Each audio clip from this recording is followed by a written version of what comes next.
Baiklah, yang pertama saya akan menjelaskan tentang postulat penempatan penggaris. Pada sebuah postulat terdapat 4 macam postulat.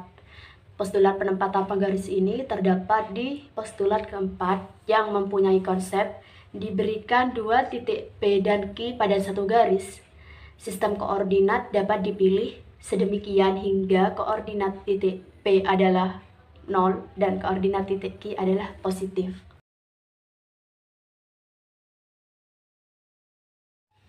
Selanjutnya tentang keantaraan titik.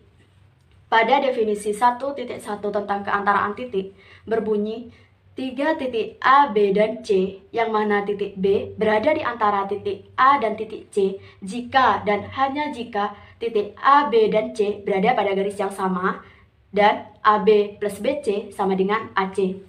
Seperti yang dicontohkan pada gambar, untuk titik X, Y, Z, titik Y tidak di antara titik X dan titik Z, sedangkan pada titik A, B, C, titik B berada di antara titik A dan titik C. Jika suatu titik berada di antara dua titik yang lain, maka ketiga titik tersebut pasti berada pada satu garis, dan dikatakan bahwa jarak AC sama dengan jarak AB plus BC.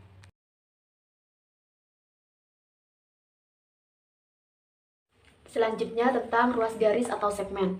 Pada ruas garis atau segmen terdapat himpunan titik-titik, yang mana jika dan hanya jika himpunan itu memuat dua titik dan untuk semua titik-titik lainnya berada di antara dua titik tersebut, seperti halnya dalam contoh. Dan untuk ruas garis sendiri biasanya ditandai dengan huruf besar pada masing-masing titik akhirnya dan dilambangkan dengan dua huruf besar yang diberi strip di atasnya. Saya Nur Aiza, NIM 204101070014. Saya akan menjelaskan lanjutan dari penjelasan ruas garis yang sebelumnya sudah dijelaskan oleh Mbak Rindi. Titik A dan B serta titik di antara A dan B membentuk suatu ruas garis AB. Ruas garis AB dapat digambarkan sebagai berikut. Jadi gambar tersebut adalah gambar ruas garis AB atau segmen garis AB. Ruas garis berbeda dengan garis. Kalau garis itu bisa diperpanjang dan lambangnya tanda panah ke arah kanan dan tanda panah ke arah kiri. Kalau ruas garis tidak dapat diperpanjang karena ruas garis hanya meliputi dua titik dan titik lain yang ada di antara dua titik awal.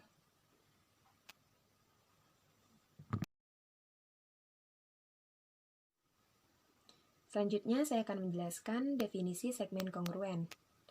Segmen kongruen ialah dua atau lebih ruas garis atau segmen dikatakan kongruen jika dan hanya jika ruas-ruas garis tersebut mempunyai panjang yang sama. Ingat, panjang yang sama, bukan titik yang sama ataupun garis yang sama, kan tetapi panjang yang sama. Cara melihat panjangnya sama, kita bisa menggunakan garis ukur ataupun penggaris. Segmen-segmen yang kongruen dikatakan memiliki kongruensi.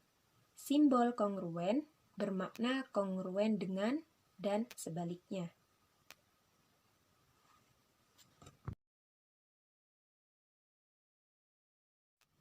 Baik, selanjutnya saya akan menjelaskan definisi sinar garis AB. Sinar garis AB adalah bagian garis yang memuat titik A dan setiap titik pada ruas garis AB pada sisi yang sama seperti B dari A. Sinar garis disebut dengan nama sinar. Sinar dilambangkan oleh dua huruf besar, huruf pertama sebagai pangkal sinar dan huruf kedua sebagai arah sinar. Simbol sinar ialah tanda panah selalu ke arah kanan tanpa memperhatikan arah sebenarnya. Dan gambar yang ada pada video kali ini ialah dinamai sinar garis AB. Singkatnya, sinar garis AB adalah himpunan titik jika dan hanya jika titik itu merupakan gabungan dari ruas garis AB dan himpunan semua titik C dengan B di antara A dan C.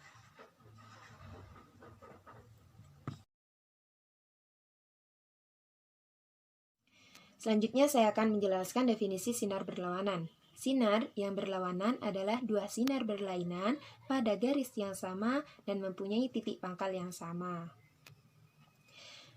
Sinar AB dan sinar AC disebut berlawanan jika dan hanya jika A di antara B dan C. A di antara B dan C. Berarti A ada di antara B dan C, berarti A ada di tengah. Ada di antara B dan C. Pada contoh 1, pada gambar berikut, sinar AB dan sinar AC adalah sinar berlawanan dengan titik pangkal A. AB mengarah ke kiri dan AC mengarah ke kanan. Jadi sinarnya berlawanan, arahnya berlawanan. Dan pangkalnya ialah titik A. Sama, AB titik pangkalnya A, AC titik pangkalnya A. Pada contoh kedua, sinar CB dan sinar CA adalah sinar yang berlawanan dengan titik pangkal C.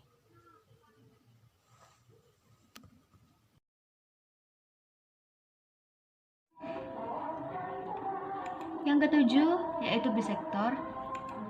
Bisektor adalah suatu titik atau garis atau sinar atau bidang yang membagi dua sebuah segmen di mana persekutuannya itu berada di tengah-tengah segmen, pas di tengah-tengahnya.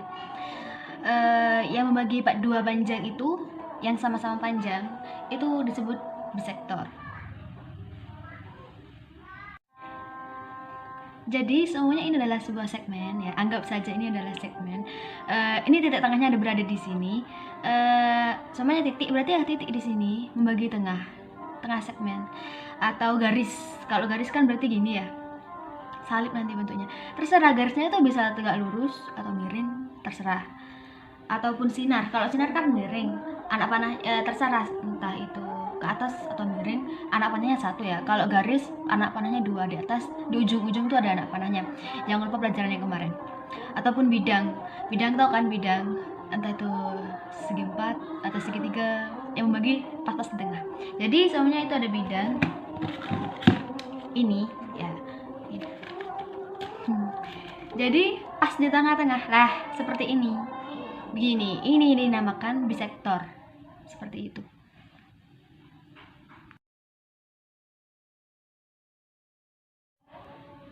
Selanjutnya yaitu garis sumbu. Sebenarnya garis sumbu itu sama. Apa sih garis sumbu? Maksudnya garis sumbu itu hampir sama dengan dengan bisektor, tapi ada bedanya. Apa sih garis sumbu? Garis sumbu adalah garis sumbu segmen adalah garis yang tegak lurus segmen dengan segmen itu sendiri pas di tengah-tengahnya. Jadi hampir sama, yaitu bedanya ini cuma garis ya.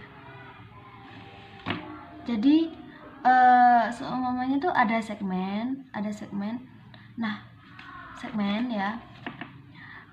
Terus gitu ada sebuah garis. Nah, garisnya itu pas di tengah-tengahnya, harus pas di tengah-tengahnya dan harus tegak lurus.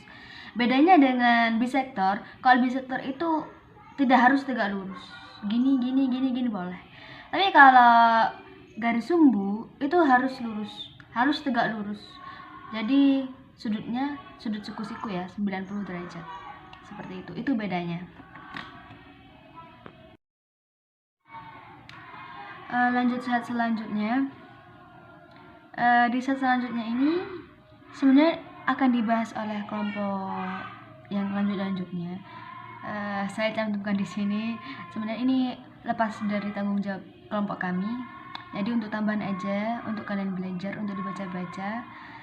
Ya, tidak perlu saya jelaskan. Terima kasih.